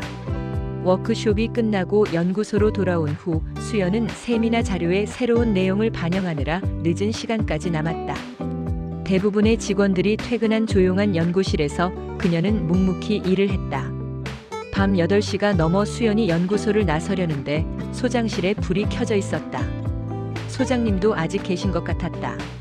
수연이 복도를 지나가는데 소장님이 문을 열고 나오시더니 그녀를 불렀다. 수연 선생님 아직도 일하세요? 네, 소장님. 오늘 워크숍 내용을 정리하고 있었어요. 소장님은 수연을 소장실로 들어오게 했다. 앉으세요. 잠깐 이야기하죠. 수연은 조금 긴장하며 자리에 앉았다. 소장님이 부드러운 목소리로 물었다. 선생님, 요즘 힘든 일 있으신가요? 순간 수연의 가슴이 뜨거워졌다. 하지만 그녀는 애써 침착하게 답했다. 아니에요. 괜찮습니다. 정말요? 제가 보기엔 요즘 표정이 많이 어두워 보이던데. 소장님은 수연을 따뜻한 눈빛으로 바라봤다. 선생님이 입사하신 이후로 우리 연구소가 많이 발전했어요. 성실하고 책임감 있는 모습에 저도 늘 감사하게 생각합니다. 혹시 누가 선생님을 힘들게 하는 건 아닌가 해서요. 수연은 눈시울이 뜨거워지는 것을 느꼈다. 하지만 그녀는 끝까지 참았다. 소장님 괜찮습니다. 제가 할 일만 잘하면 되는 거잖아요. 그래도 정말 괜찮아요. 염려해 주셔서 감사합니다. 수연은 더 이상 이야기하지 않았다. 소장님께 말씀드린다고 해서 상황이 나아질 것 같지 않았다. 오히려 더 복잡해질 것 같았다. 소장님은 안타까운 표정으로 고개를 끄덕였다. 알겠습니다. 하지만 언제든 힘들면 말씀하세요. 제가 도와드릴 수 있는 일이 있다면 하겠습니다. 감사합니다. 연구소를 나선 수연은 차에 앉아 한참을 움직이지 못했다. 소장님의 따뜻한 말이 오히려 더 마음을 아프게 했다. 참고 있던 감정이 터질 것 같았다. 하지만 그녀는 깊게 숨을 들이마시고 시동을 걸었다. 울 시간도 없었다. 아이가 기다리고 있었으니까. 다음 날 아침 연구위 팀에서는 또 다른 모임이 있었다. 명숙이 말했다. 어제 소장님이 수연이랑 둘이 오래 이야기하시더라고. 뭔가 우리 얘기한 것 같아. 지영이 불안한 표정으로 물었다. 설마 우리가 수연이를 따돌린다고 말한 건 아니겠죠? 모르죠. 하지만 우리가 잘못한 건 없어요. 그냥 업무만 하는 건데 뭐가 문제예요? 순이가 조심스럽게 말했다. 그래도 우리가 좀 심하게 한 건 아닌가요? 명숙이 차갑게 쏘아붙였다. 심하다니요? 우리가 뭘 심하게 했어요? 그냥 일만 하는 거잖아요. 굳이 친하게 지낼 필요는 없는 거고. 영희는 또다시 침묵했다. 마음이 불편했지만 목소리를 낼 수 없었다. 한편 연구 1팀에서는 동료들이 수연을 걱정하고 있었다. 현우가 말했다. 우리가 뭘 도와드릴 수 있을까요? 경미가 답했다. 그냥 옆에 있어 드리는 게 최선인 것 같아요. 준호가 주먹을 쥐며 말했다. 저 사람들 정말 너무해요. 선생님이 뭘 잘못했다고. 민수도 거들었다. 나이만 먹었지 정말 유치한 사람들이에요. 현우가 진정시켰다. 우리가 화내봤자 소용없어요. 그냥 선생님이 외롭지 않게 해드리는 게 중요해요. 그날 오후 수연은 복도에서 은경과 마주쳤다. 은경은 잠시 망설이더니 조심스럽게 다가왔다. 수연 선생님. 네? 죄송해요. 제가 용기가 없어서. 은경의 눈가에 눈물이 맺혔다. 저도 선생님이 잘못하신 게 없다는 거 알아요. 하지만 명숙 선생님 앞에서는 아무 말도 못하겠어요. 제가 비겁해서. 수연은 은경의 손을 잡아주었다. 괜찮아요. 은경 선생님도 힘드시죠? 이해해요. 정말. 죄송해요. 은경은 눈물을 닦고 서둘러 자리를 떴다. 혼자 남은 수연은 창밖을 바라봤다. 가을 하늘이 유난히 높고 푸르렀다. 그녀는 생각했다. 얼마나 더 버텨야 할까? 하지만 곧 고개를 저었다. 버티는 것이 아니었다. 그냥 자신답게 사는 것뿐이었다. 2주가 더 흘렀다. 드디어 식품안전 세미나를 일주일 앞둔 시점이었다. 수연은 거의 완성 단계에 있는 발표 자료를 최종 검토하고 있었다. 하지만 한 가지 문제가 있었다. 식품안전인증 관련 최종 보고서가 필요했는데 이 자료는 연구위 팀에서 관리하고 있었다. 수연은 일주일 전부터 이 자료를 요청했지만 여전히 답변이 없었다. 이제는 더 이상 미룰 수 없는 상황이었다. 현우가 걱정스러운 표정으로 말했다. 선생님, 그 자료 없으면 세미나 준비 못 끝내시는 거 아니에요? 그렇죠. 반드시 필요한 자료예요.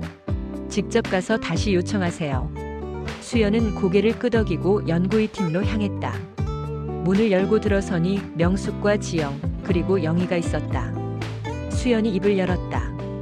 지영 선생님, 제가 일주일 전에 요청드린 식품안전인증 보고서 건인데요. 지영이 귀찮다는 듯 대답했다. 아, 그거요? 지금 찾기 어려운데요. 어렵다니요? 세미나가 일주일밖에 안 남았어요. 명숙이 끼어들었다. 수연 선생님, 우리도 바빠요. 선생님, 세미나 준비만 도와드릴 순 없잖아요. 수연은 최대한 침착하게 말했다. 저도 이해합니다. 하지만 이건 연구소 전체를 위한 세미나고 소장님께서도 중요하게 생각하시는 일이에요. 지영이 냉소적으로 웃었다. 그럼 소장님한테 직접 말씀하시죠. 우리한텐 시간 없어요. 수연은 더 이상 말하지 않고 연구실을 나왔다. 가슴이 답답했다. 이건 명백한 업무 방해였다. 하지만 증거를 남기기 위해 그녀는 정중한 이메일을 다시 한번 보냈다. 요청 내역과 시급성을 명확히 기록했다. 그날 저녁 수연은 소장님께 상황을 보고했다. 소장님의 표정이 굳어졌다. 연구위 팀에서 협조를 안 해준다고요? 네. 일주일 전부터 요청했는데 계속 미루고 계십니다. 소장님이 즉시 행정실에 연락했다. 지연 선생님, 식품안전인증보고서 사본 좀 구해주시겠어요? 급합니다. 다행히 행정실에 백업 자료가 있었다. 수연은 그 자료를 받아 작업을 계속할 수 있었다. 하지만 이 일은 곧 연구위 팀에 알려졌다. 다음 날 아침 명숙이 화를 내며 지영에게 말했다. 수연이가 우리 건너뛰고 소장님한테 직접 갔어. 우릴 무능력한 사람으로 만들려는 거야. 지영도 분개했다. 어떻게 그럴 수가 있어요? 우리가 싫으면 사표 내고 나가든가. 영희가 조심스럽게 입을 열었다. 하지만 수연 선생님이 일주일 전부터 요청하신 건 사실이잖아요. 우리가 좀. 명숙이 영희를 노려봤다. 영희 선생님, 지금 누구 편이세요? 아니에요. 그냥 우리가 바빠서 못 준 건데 그게 뭐가 문제예요? 수연이가 이해심이 없는 거지. 순이와 은경, 미선은 아무 말도 하지 않았다. 셋 다 알고 있었다. 명숙과 지영이 고의로 자료를 주지 않았다는 것을. 하지만 그 누구도 진실을 말할 용기가 없었다. 며칠 후 월요일 아침, 출근한 수연은 이상한 분위기를 느꼈다. 복도에서 마주치는 사람들이 수군거리며 그녀를 쳐다봤다. 연구실로 들어서자 현우가 급히 다가왔다. 선생님, 이거 보셨어요? 현우가 보여준 것은 사내 익명 게시판이었다. 누군가 수연에 대한 글을 올려놓았다. 연구 1팀의 모 직원이 선배들을 무시하고 소장님께만 의존한다. 팀워크를 해치는 행동이다. 수연의 얼굴이 창백해졌다. 이름은 거론되지 않았지만 누구나 수연이라는 것을 알 수 있었다. 경미가 분노한 목소리로 말했다. 이건 명백한 명예훼손이에요. 누가 쓴 건지 알아내야 해요. 준호도 분개했다. 익명이라고 이런 비겁한 짓을 하다니. 수연은 조용히 화면을 바라봤다. 가슴이 무너지는 것 같았다. 하지만 그녀는 침착하게 말했다. 괜찮아요. 사실이 아닌 건 사실이 아닌 거예요. 하지만 현우는 알고 있었다. 수연이 얼마나 힘들어하는지. 그녀의 눈빛에서 깊은 상처를 읽을 수 있었다. 점심시간 수연은 혼자 식당 구석자리에 앉았다. 다른 직원들이 웅성거리는 소리가 들렸다. 자신에 대한 이야기인 것 같았다. 그녀는 음식을 입에 넣었지만 삼키기가 힘들었다. 바로 그때 연구위 팀의 재훈과 동혁, 성민이 수연의 테이블로 다가왔다. 재훈이 조심스럽게 말했다. 선생님, 여기 앉아도 될까요? 수연은 놀란 표정으로 고개를 들었다. 네, 물론이죠. 세 남성 직원이 자리에 앉았다. 동혁이 말했다. 선생님, 게시판 글 봤어요. 정말 화가 나네요. 성민도 거들었다. 저희도 다 알아요. 명숙 선생님이랑 지영 선생님이 선생님한테 어떻게 하시는지. 죄송해요. 저희가 더 적극적으로 나서야 하는데. 수연의 눈가가 뜨거워졌다. 이들의 용기가 고마웠다. 명숙과 지영의 눈치를 무릅쓰고 자신의 편에 서준 것이. 고마워요. 여러분이 이렇게 와주셔서. 재훈이 말했다. 선생님은 잘못하신 게 없어요. 저희가 증인이에요.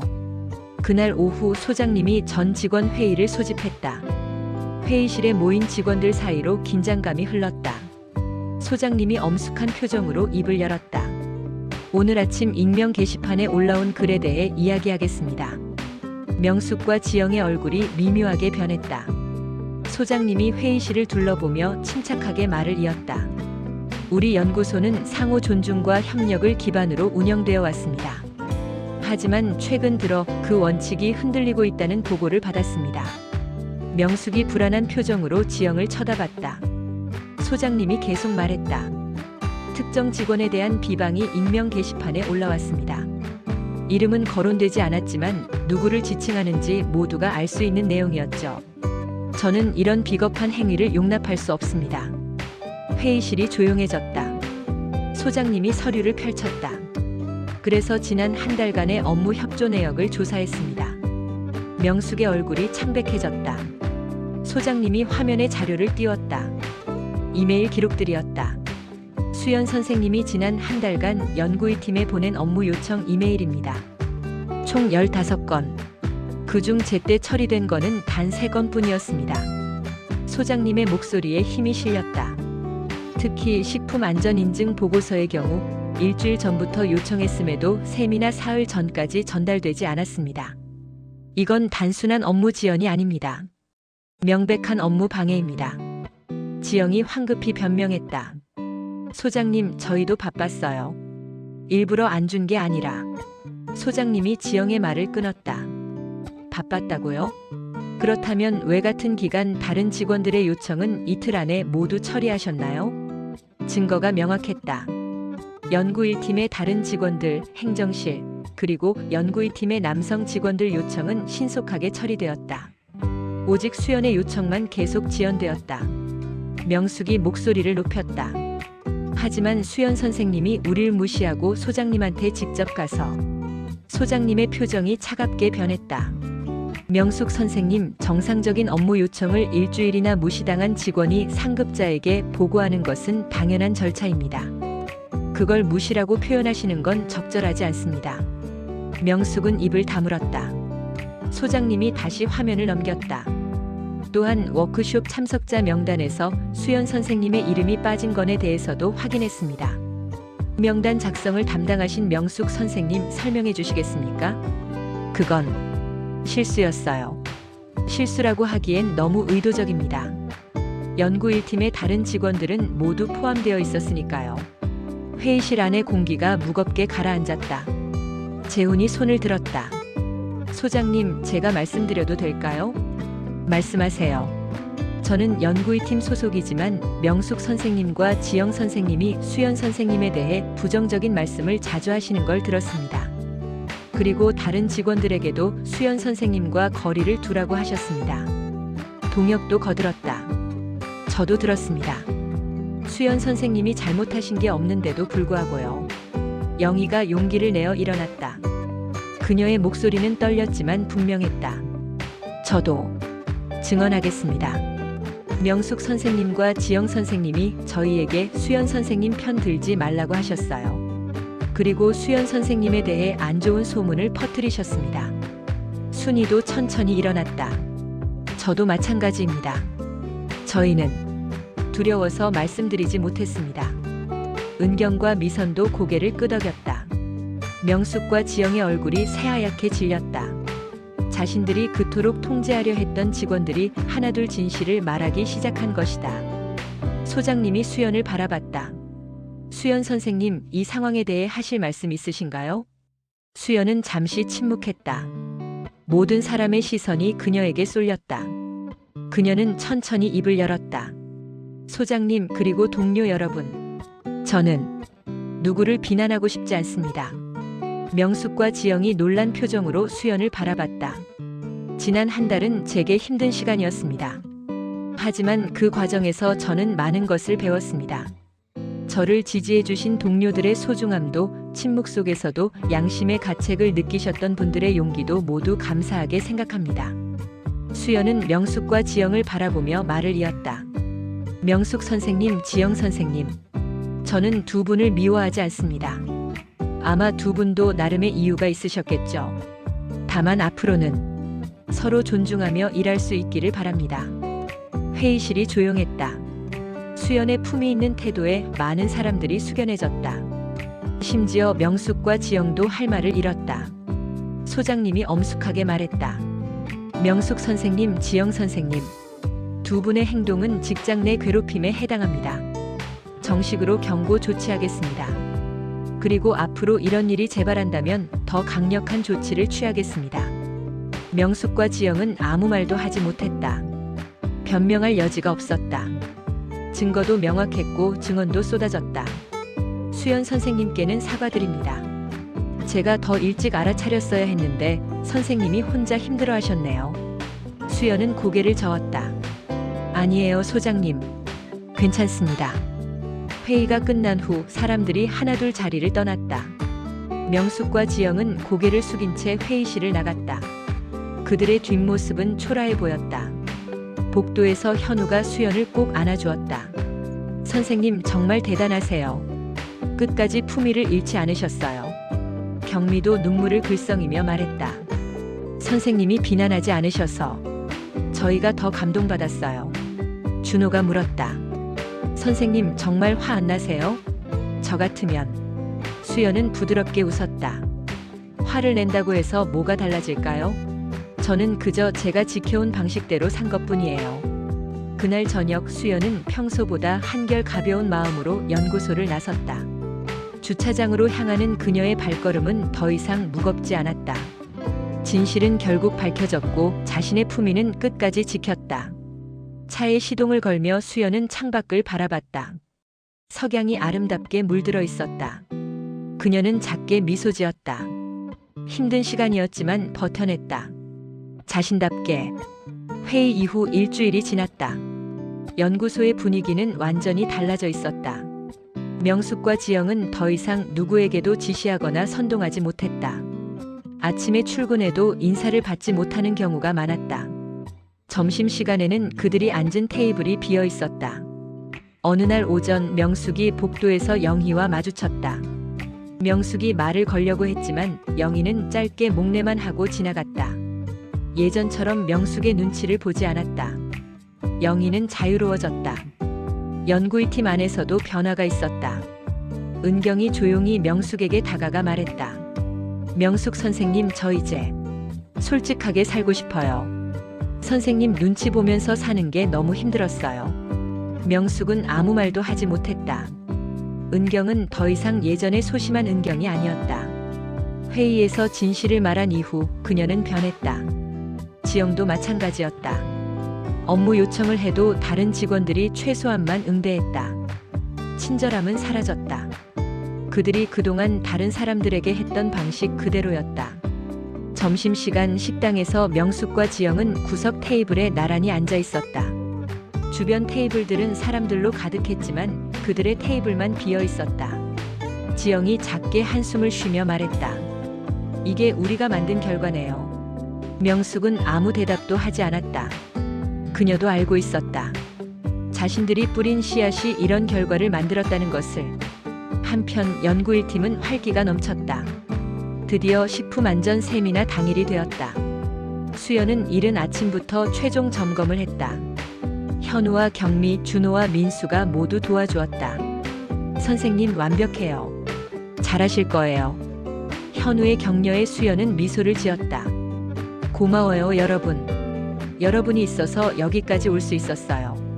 세미나 장소인 대회의실에는 타 기관 관계자들과 임원진이 모여 있었다. 수연은 단상에 올랐다. 긴장되었지만 그녀는 준비되어 있었다. 발표가 시작되었다. 수연의 목소리는 차분하면서도 명확했다.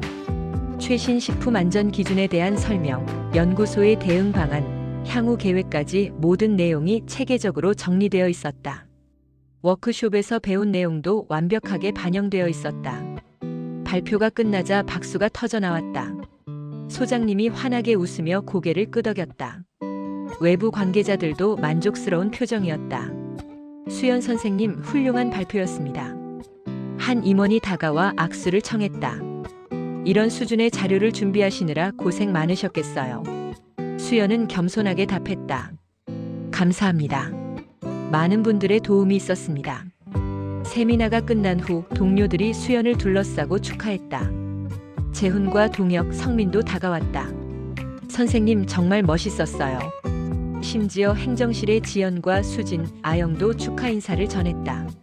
수연은 감사의 마음으로 한 사람 한 사람에게 고개를 숙였다. 구석에서 이 광경을 지켜보는 두 사람이 있었다. 명숙과 지영이었다. 그들은 복잡한 표정으로 수연을 바라봤다. 질투도 분노도 아닌 그저 허탈함 같은 것이었다.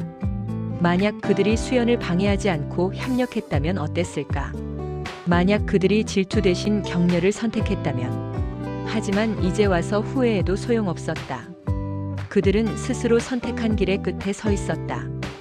그날 저녁 연구 1팀 직원들은 작은 회식 자리를 마련했다. 수연의 성공을 축하하기 위해서였다. 현우가 건배를 제안했다. 수연 선생님 정말 수고 많으셨습니다. 힘든 시간을 견디고 이렇게 멋진 결과를 만들어내셨어요. 선생님은 저희의 롤모델입니다. 모두가 잔을 들었다. 수연의 눈가가 붉어졌다. 지난 한 달의 고통이 주마등처럼 스쳐 지나갔다. 하지만 그 모든 것을 견뎌낸 지금 그녀는 더 강해져 있었다. 여러분, 정말 고마워요. 여러분이 없었다면 저도 포기했을지 몰라요. 경미가 눈물을 닦으며 말했다.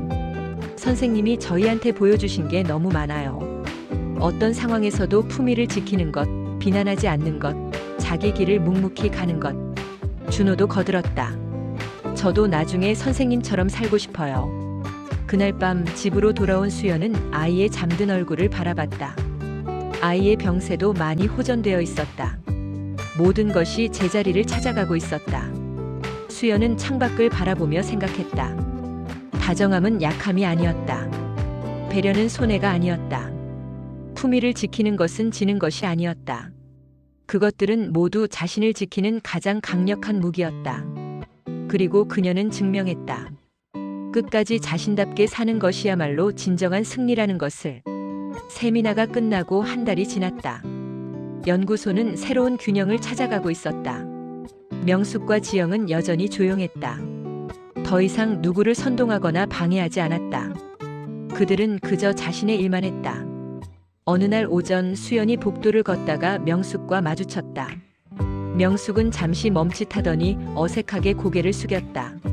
수연도 자연스럽게 목례를 했다. 예전처럼 차갑지도 그렇다고 친밀하지도 않은 그저 업무상 동료로서의 인사였다. 연구위 팀 안에서는 조용한 변화가 일어나고 있었다.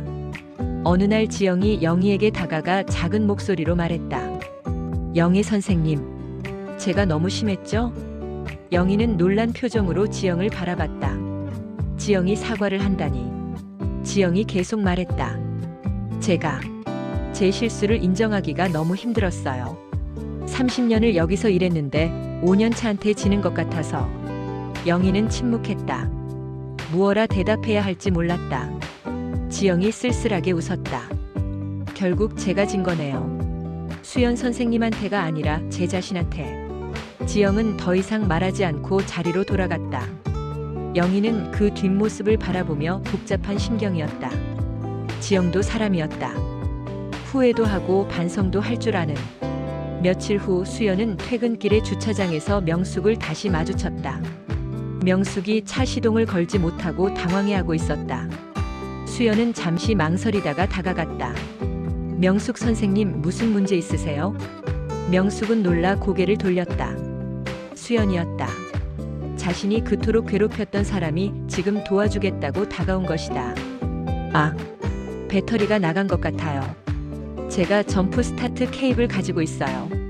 도와드릴게요.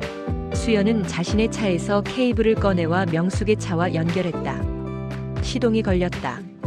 명숙은 차 안에 앉아 한참을 말없이 있다가 창문을 내렸다. 고맙습니다.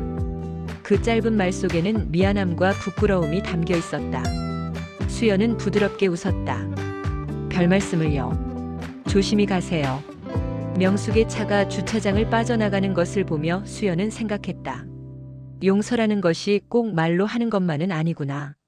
그저 평범한 친절을 베푸는 것만으로도 충분할 수 있구나. 다음 주 연구소에 좋은 소식이 전해졌다. 수연이 준비한 세미나가 업계에서 호평을 받아 연구소가 정부 지원 과제에 선정되었다는 것이다. 소장님이 전체 회의에서 발표했다. 이번 성과는 수연 선생님의 노력 덕분입니다. 하지만 수연 선생님 혼자만의 힘은 아니었죠. 함께 도와준 모든 분들께 감사드립니다. 박수가 터져 나왔다. 수연은 겸손하게 고개를 숙였다. 그 순간 그녀는 연구의 팀 쪽을 바라봤다. 명숙과 지영도 조용히 박수를 치고 있었다. 그들의 표정은 복잡했지만 적어도 적대적이지는 않았다. 회의가 끝난 후 은경이 조심스럽게 수연에게 다가왔다. 선생님, 저 그동안 정말 죄송했어요. 용기를 내서 선생님 편에 서지 못한 게 너무 후회돼요. 수연은 은경의 손을 잡아주었다. 은경 선생님 결국 용기를 내셨잖아요. 회의 때 진실을 말씀하신 거. 그것만으로도 충분해요. 선생님은 정말 대단하세요. 끝까지 누구도 비난하지 않으셨잖아요. 비난한다고 뭐가 달라질까요? 저는 그냥 제 마음이 편한 쪽을 택한 거예요. 은경은 눈물을 글썽이며 고개를 끄덕였다. 그날 오후 수연은 연구실에서 혼자 업무를 정리하고 있었다. 문득 창밖을 바라봤다. 가을에서 겨울로 넘어가는 계절이었다. 나뭇잎들이 떨어지고 있었다. 하지만 그것은 끝이 아니라 새로운 시작을 위한 준비였다. 수연은 지난 몇 달을 돌아봤다. 힘들었다. 너무나 힘들었다. 매일 아침 출근하는 것이 두려웠고 복도에서 마주치는 차가운 시선들이 가슴을 아프게 했다. 하지만 그 모든 것을 견뎌냈다. 그녀는 자신이 자랑스러웠다. 누군가를 똑같이 무례하게 대하지 않은 것, 비난하지 않은 것, 품위를 지킨 것. 그것들이 결국 자신을 지켜준 가장 강력한 무기였다. 현우가 커피를 들고 다가왔다. 선생님, 뭘 그렇게 생각하세요? 그냥 요즘 일들을 정리하고 있었어요. 힘드셨죠? 수연은 고개를 저었다. 힘들었지만 배운 것도 많아요. 사람에 대해서 그리고 저 자신에 대해서. 선생님 같은 분이 계셔서 저희가 배워요. 어떤 상황에서도 휘둘리지 않고 자기 길을 가는 것. 수연은 미소를 지었다. 현우의 말이 고마웠다. 그리고 깨달았다. 자신이 견딘 이유는 단지 자신을 위해서만은 아니었다. 함께 일하는 동료들에게 그리고 앞으로 비슷한 상황을 겪을 누군가에게 보여주기 위해서이기도 했다. 다정함은 약함이 아니다. 배려는 손해가 아니다. 품위를 지키는 것은 지는 것이 아니다. 그것들은 모두 세상에서 가장 강력한 무기다. 그날 저녁 수연은 평소보다 일찍 퇴근했다. 아이가 기다리고 있었다. 아이의 건강도 많이 좋아져서 이제는 병원도 한 달에 한 번만 가면 되었다. 모든 것이 제자리를 찾아가고 있었다. 차 안에서 수연은 라디오를 켰다. 잔잔한 음악이 흘러나왔다. 그녀는 핸들을 잡은 손에 힘을 주며 생각했다. 내일도 모레도 자신은 자신답게 살 것이다. 그것이 수연이 세상을 견디는 방법이었다. 2달이 더 흘렀다. 겨울이 깊어지고 있었다. 연구소에는 크리스마스 분위기가 감돌았다. 로비에 작은 트리가 놓였고 직원들은 연말 회식 준비로 분주했다. 어느 날 오후 수연이 휴게실에서 차를 마시고 있는데 누군가 조심스럽게 다가왔다. 명숙이었다. 그녀는 평소와 달리 많이 늙어 보였다. 명숙이 작은 목소리로 말했다. 수연 선생님, 잠깐 시간 괜찮으세요? 수연은 고개를 끄덕이며 앞에 의자를 가리켰다. 명숙이 앉았다. 한참을 침묵이 흘렀다. 명숙이 먼저 입을 열었다. 저 제대로 사과드리고 싶어서요. 수연은 조용히 명숙을 바라봤다. 명숙이 계속 말했다. 제가 왜 그랬는지 변명처럼 들릴 수도 있지만 말씀드리고 싶어요. 말씀하세요. 명숙은 잠시 눈을 감았다가 천천히 말하기 시작했다. 저는 30년을 이 연구소에서 일했어요. 젊었을 때 결혼도 포기하고 승진도 못했지만 그래도 성실하게 일했죠. 그런데 어느 순간부터 저는 그냥 시간만 채우는 사람이 되어 있더라고요. 수연은 말없이 들었다. 그런데 선생님이 오셨어요. 50대에 입사하셨는데도 불구하고 모든 걸 완벽하게 해내시더라고요. 아픈 아이도 돌보면서요. 그게 저한텐 거울 같았어요. 제가 얼마나 안일하게 살아왔는지 보여주는. 명숙의 목소리가 떨렸다.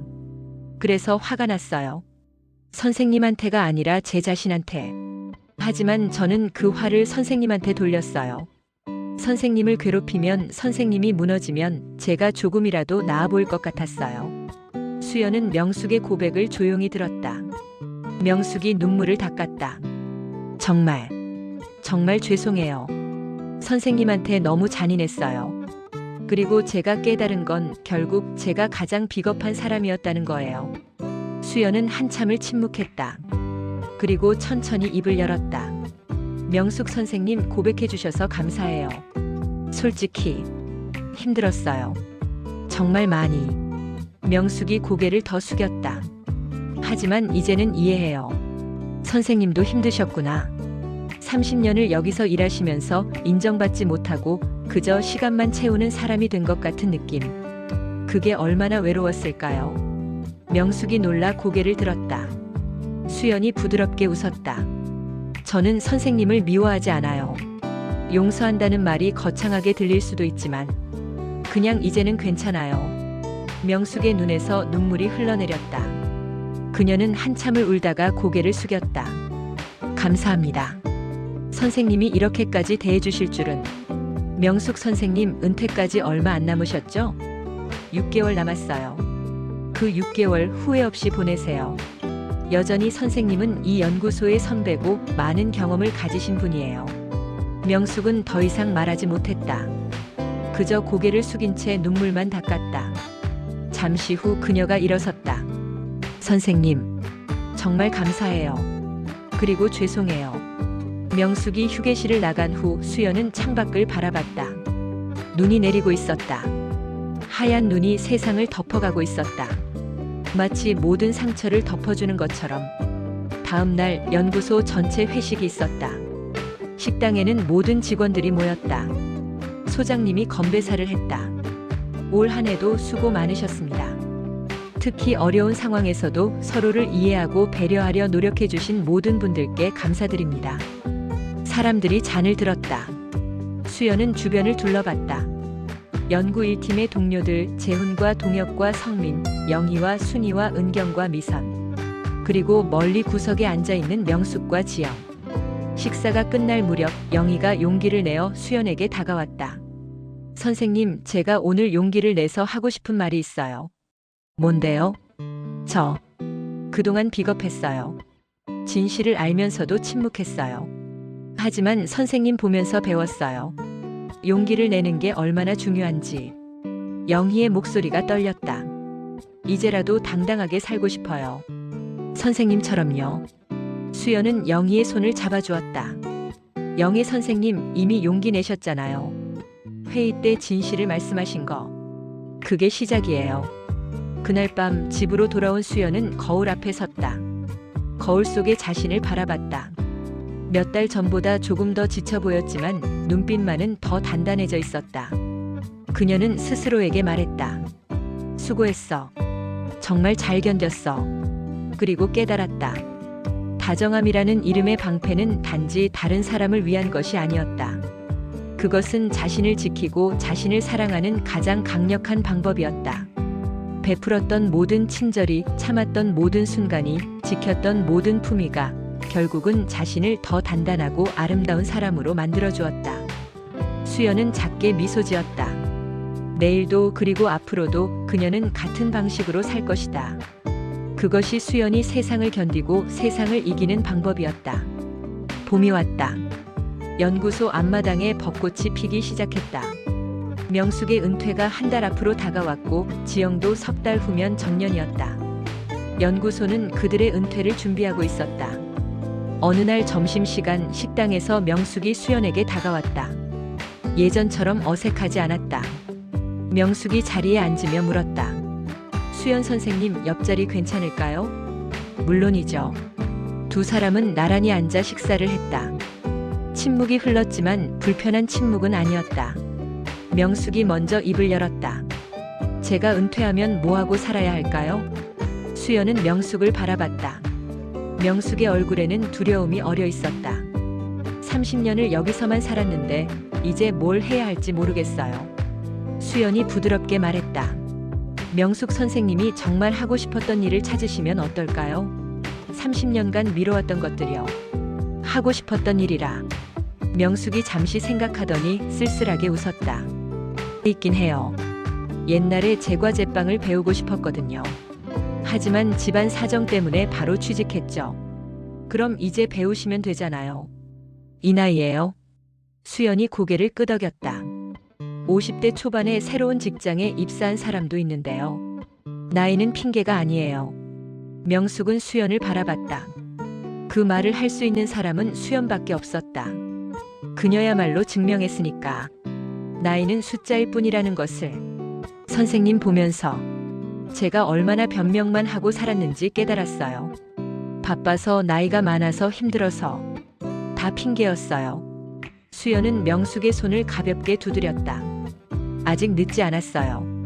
앞으로가 더 길어요. 며칠 후 연구소에서는 명숙의 은퇴식 준비가 한창이었다. 행정실에서 꽃다발을 준비하고 동료들이 축하 메시지를 적고 있었다. 수연도 카드에 글을 적었다. 명숙 선생님, 30년간 수고 많으셨습니다. 앞으로의 인생도 아름답고 행복하시길 바랍니다. 은퇴식 당일 명숙은 단상에 섰다. 그녀는 마이크를 잡고 한참을 침묵했다. 그리고 천천히 말하기 시작했다. 30년이라는 시간이 길다면 길고 짧다면 짧습니다. 저는 솔직히 후회도 많이 남습니다. 명숙의 목소리가 떨렸다. 특히 마지막 해에 저는 큰 실수를 했습니다. 제 동료를 힘들게 했죠. 그분께 다시 한번 사과드립니다. 그리고 감사합니다. 용서해 주셔서. 명숙은 수연을 바라봤다. 수연은 조용히 고개를 끄덕였다. 명숙이 계속 말했다. 이 자리를 빌려 후배님들께 말씀드리고 싶어요. 나이나 경력에 기대지 마세요. 매일매일 배우고 성장하세요. 그리고 무엇보다 서로를 존중하세요. 박수가 터져 나왔다. 명숙은 눈물을 닦으며 단상을 내려왔다. 동료들이 하나둘 다가와 악수를 청했다. 수연도 다가갔다.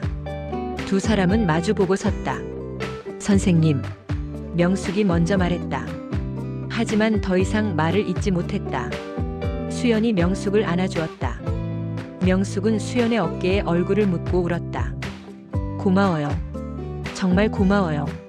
행복하세요, 명숙 선생님. 은퇴식이 끝나고 수연은 혼자 연구소 옥상에 올라갔다. 석양이 아름답게 물들어 있었다. 그녀는 난간에 기대어 멀리 펼쳐진 풍경을 바라봤다. 지난 1년을 돌아봤다. 입사 5년 차에 겪은 가장 힘든 시간이었다. 하지만 그 시간을 통해 그녀는 더 성장했다. 더 단단해졌다. 그리고 무엇보다 자신이 옳은 길을 걸어왔다는 확신을 얻었다. 현우가 옥상으로 올라왔다. 여기 계셨네요. 풍경이 예뻐서요. 현우가 옆에 섰다. 선생님, 명숙 선생님 은퇴식 때 우신 거 봤어요. 선생님도 많이 감동하셨나 봐요. 네. 사람은 정말 변할 수 있구나 싶었어요. 선생님이 그렇게 만들어주신 거예요. 끝까지 품위를 지키시고 용서하셨잖아요. 수연은 고개를 저었다. 전 그냥 제가 편한 방식을 택한 거예요. 화를 내고 싸우는 것보다 제 마음을 지키는 게 더 중요했으니까요. 그게 쉬운 일이 아니잖아요. 수연은 미소를 지었다. 쉽지 않았죠. 하지만 후회는 없어요. 두 사람은 한동안 말없이 석양을 바라봤다. 바람이 부드럽게 불었다. 봄바람이었다. 새로운 시작을 알리는. 수연은 생각했다. 다정함은 약함이 아니다. 배려는 손해가 아니다. 품위를 지키는 것은 지는 것이 아니다. 그것들은 모두 자신을 지키고 세상을 아름답게 만드는 가장 강력한 무기다. 그리고 그녀는 증명했다. 끝까지 자신답게 사는 것이야말로 진정한 승리라는 것을. 여름이 왔다. 명숙이 은퇴한 지 석 달이 지났고 지영도 이제 한 달 후면 정년이었다. 연구소는 새로운 활력으로 가득했다. 신입 직원들이 들어왔고 부서 간 협력도 원활해졌다. 어느 토요일 오후 수연은 아이와 함께 동네 제과점을 찾았다. 그곳은 석 달 전에 문을 연 작은 베이커리였다. 문을 열고 들어서자 익숙한 얼굴이 환하게 웃으며 맞아주었다. 어머, 수연 선생님. 어서 오세요. 명숙이었다. 흰색 앞치마를 두른 그녀는 이전보다 훨씬 밝아 보였다. 명숙이 진열대를 가리키며 말했다. 오늘 크루아상이랑 스콘 새로 구웠어요. 한번 드셔보세요. 수연은 빵을 고르며 가게를 둘러봤다. 작지만 아늑한 공간이었다. 벽에는 명숙이 직접 그린 듯한 작은 그림들이 걸려 있었다. 가게 분위기 정말 좋네요. 감사해요. 처음엔 무서웠는데 시작하고 나니 제가 이렇게 행복할 줄 몰랐어요. 명숙은 빵을 포장하면서 말했다. 선생님이 그러셨잖아요. 아직 늦지 않았다고. 그 말 덕분에 용기를 냈어요. 수연은 미소를 지었다. 명숙 선생님이 결정하신 거예요. 전 그냥 격려만 했을 뿐이고요. 명숙이 포장한 빵을 건네며 물었다. 아드님은 건강 많이 좋아지셨어요? 네, 이제 거의 다 나았어요. 한 달에 한 번만 검진 받으면 돼요. 정말 다행이에요. 두 사람은 잠시 말없이 웃었다. 과거의 상처는 이제 희미한 흔적만 남아 있었다. 그것조차도 시간이 지나면 사라질 것이다. 수연이 가게를 나서려는데 명숙이 불렀다. 선생님. 수연이 돌아섰다. 정말 고마워요. 선생님이 아니었으면 전 아마 은퇴하고 아무것도 안 하고 후회만 하며 살았을 거예요. 명숙 선생님 행복하세요.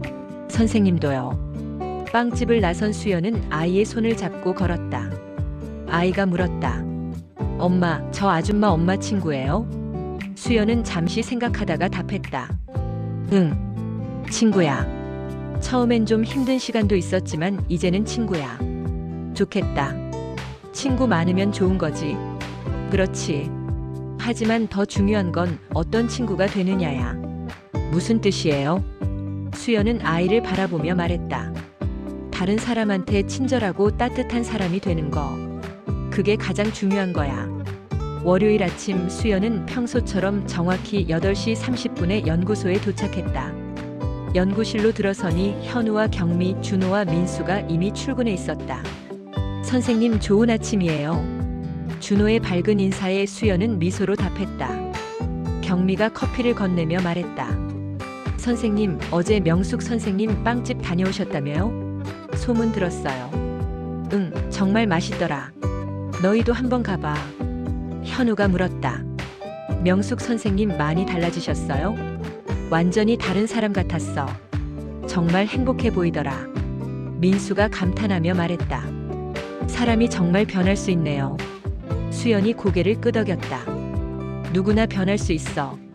다만 그 기회를 주느냐 안 주느냐의 차이지. 점심시간 식당에서 수연은 연구위 팀의 영희, 순이와 함께 앉았다. 이제는 자연스러운 풍경이었다. 영희가 말했다. 수연 선생님, 저희도 선생님 보면서 많이 배웠어요. 용기를 내는 게 뭔지. 순이도 거들었다. 맞아요. 이제는 제 의견도 당당하게 말할 수 있어요. 수연은 두 사람을 따뜻하게 바라봤다. 여러분도 충분히 용기 있었어요. 진실을 말씀하셨잖아요. 그날 오후 소장님이 수연을 불렀다. 소장실에 들어서자 소장님이 반가운 얼굴로 말했다. 수연 선생님 좋은 소식이 있어요. 선생님이 올해 우수 직원으로 선정되셨어요. 수연은 놀란 표정을 지었다. 제가요? 당연하죠. 셈이나 성과도 훌륭했고 무엇보다 힘든 상황에서도 품위를 잃지 않으신 모습이 모두에게 귀감이 되었어요. 감사합니다, 소장님. 아니에요. 제가 더 감사하죠. 선생님 같은 분이 우리 연구소에 계셔서요. 그날 저녁 퇴근길에 수연은 차 안에서 잠시 멈춰섰다. 연구소 건물을 바라봤다. 1년 전 이 건물 안에서 그녀는 얼마나 힘들었던가. 차가운 시선, 뒷담화, 고의적인 방해. 모든 것이 그녀를 무너뜨리려 했다. 하지만 그녀는 무너지지 않았다. 다정함으로, 배려로, 품위로 버텼다. 그리고 증명했다. 그것들이 약함이 아니라 가장 강력한 무기라는 것을. 수연은 시동을 걸었다. 집으로 향하는 길 라디오에서는 잔잔한 음악이 흘러나왔다. 그녀는 작게 미소 지었다. 외모를 꾸미는 정성만큼 마음도 가꿀 줄 아는 사람. 비난 대신 이해를 택하는 사람. 보복 대신 품위를 지키는 사람. 그것이 수연이 걸어온 길이었다. 그리고 앞으로도 걸어갈 길이었다.